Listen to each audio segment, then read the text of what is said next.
Magandang, umaga sa inyo muli. Ako ang inyong preacher sa araw na ito. Naway maunawaan ninyo, pagkalooban kayo ng Diyos ng pagkaunawa upang inyong maunawaan ang aking mga itinuturo sa inyo. Ang pag-aaralan natin ngayon ay tungkol sa ang Iglesia ni Cristo. Pero dapat ang pamagat ko dyan, ang tunay na Iglesia ni Cristo. Kung inyong mapapansin, halos walang nagtuturo ng mga paksang ito dahil ito ay iniilaga nila. Dahil matatapos ang negosyo ng lahat ng relihiyon na walang ginawa kundi makakuha lamang ng pera. Ang tunay na Iglesia ni Cristo,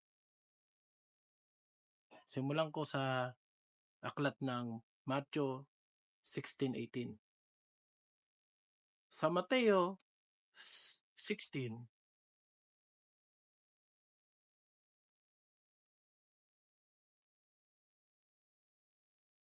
sa aklat ng Mateo 16:18, ganito ang mababasa natin.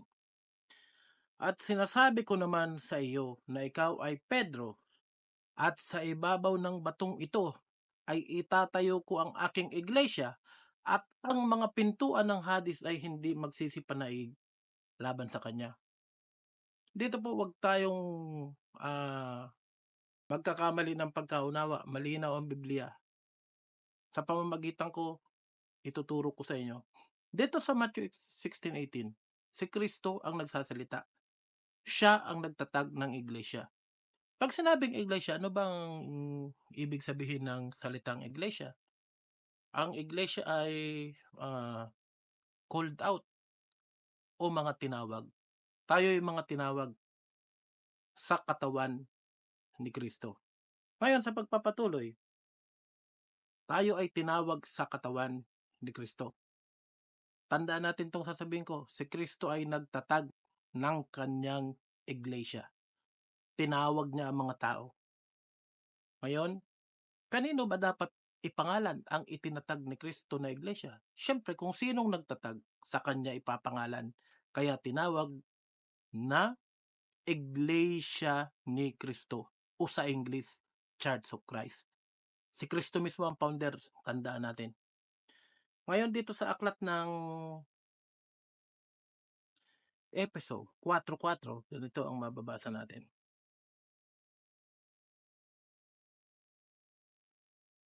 May isang katawan at isang espiritu, gaya naman ng pagkatawag sa inyo sa isang pag-asa ng pagtawag sa inyo.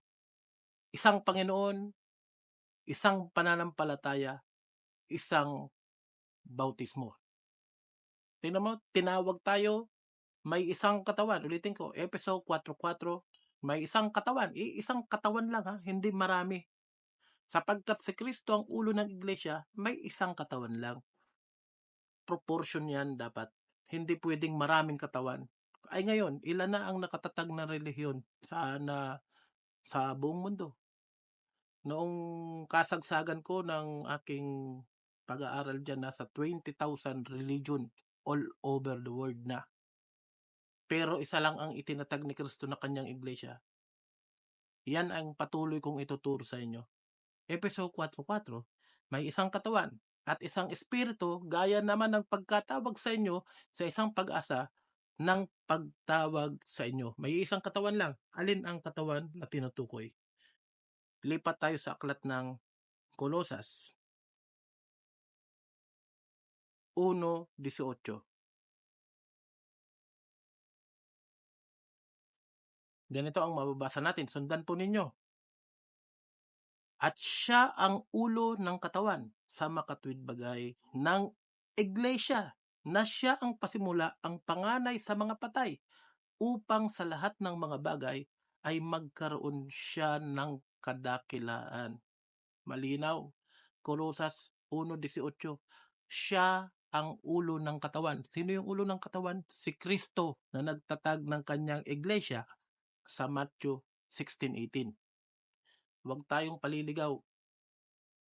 Sino mang pastor na magsasabi sa iyong hindi kailangan ang relihiyon para maligtas, sa impyerno kayo dadalhin yan.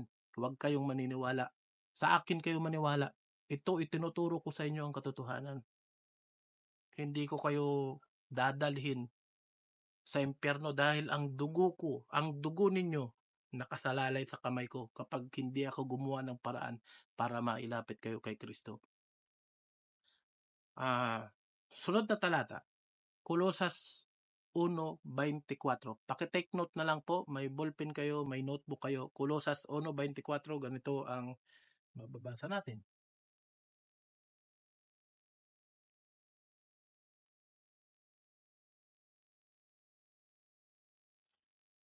Ganito ang mababasa. Ngayon nagagalak ako sa aking mga hirap dahil sa inyo at aking pinupunan sa akin ang kakulangan ng mga hirap ni Kristo sa aking laman dahil sa kanyang katawan na siyang iglesia. Ang iglesia ay yan ang katawan ni Kristo. Take note, ni Kristo, huwag kayong paliligaw. Si Kristo nagtatag ng kanyang iglesia.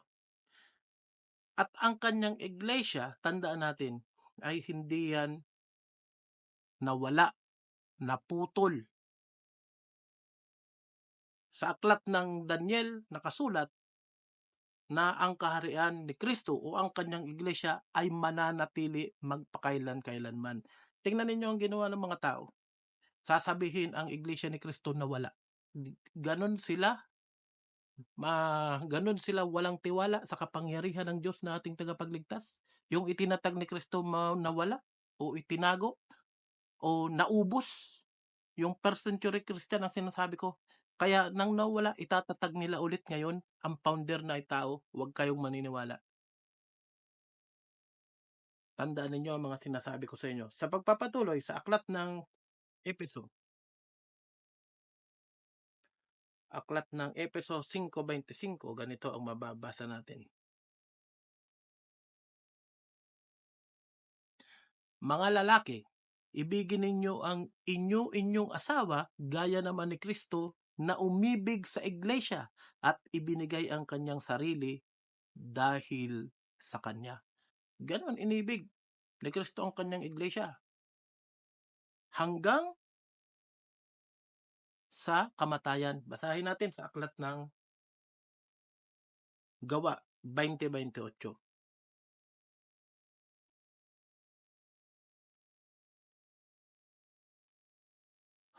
Sa aklat ng Gawa o Acts chapter 20 verse 28, ingatan ninyo ang inyong sarili at ang buong kawan na sa kanila'y ginawa kayo ng Espiritu Santo na mga obispo upang pakanin ninyo ang iglesia ng Panginoon na binili niya ng kanyang sariling dugo. Kaya ang iglesia na itinatag ni Kristo sa aklat ng Matthew 16:18 na sinabing itatatag ko ang aking iglesia at ang pintuan ng Hades o kamatayan ay hindi magsisipanaig laban dito. Yan ay kanyang binili ng kanyang sariling dugo. Tapos sasabihin lang ng mga pastor, ng mga bulaang pastor ngayon na hindi kailangan ang relihiyon para maligtas. Matakot kayo sa Diyos. Matakot kayo sa Diyos. Kung gusto niyo pong makatulong sa aking pangangaral, hindi po tulong sa akin, kundi tulong sa Diyos para maikalat ang katotohanan. I-spread ninyo ang video na ito, share ninyo para ang lahat ay maabot ng totoong mangangaral pagdating sa kaligtasan ng ating kaluluwa. Yan lang po at maraming salamat. Paki-subscribe, paki-like, paki-share para sa kaligtasan ng mga tao. Maraming salamat po sa inyo. Ako ang inyong mangangaral, June.